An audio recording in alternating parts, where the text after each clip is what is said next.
Arestado ng mga operatiba ng CIDG Zambales Provincial Field Unit ang isang lalaki sa bisa ng warrant of arrest sa West Poblacion, Palawig, Zambales.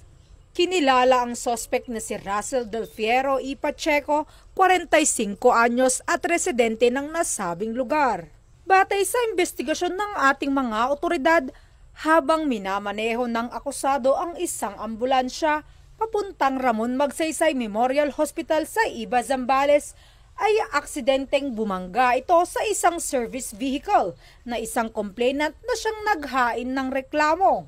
Ang buong operasyon ay pinangunahan ni Police Captain Leonardo Surio, officer in charge ng CIDG Zambales Provincial Field Unit, katuwang ang kanyang mga tauhan sa pagpapatupad ng batas. Sinunod ng mga operatiba ang mga alituntunin ng Korte Suprema sa paggamit ng body-worn camera at alternative recording device sa pagsagawa ng operasyon.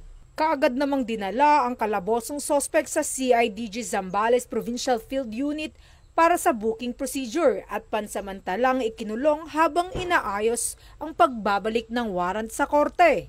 Patuloy ang ating mga kapulisan sa CIDG Zambales Provincial Field Unit sa kanilang tapat at makataong serbisyo para sa kapayapaan at kaayusan sa lalawigan ng Zambales. Mula dito sa Central Luzon, ang inyong PNN correspondent, Police Corporal Giselle V. Rivera, alagad ng batas, tagataguyod ng Balitang Pulis.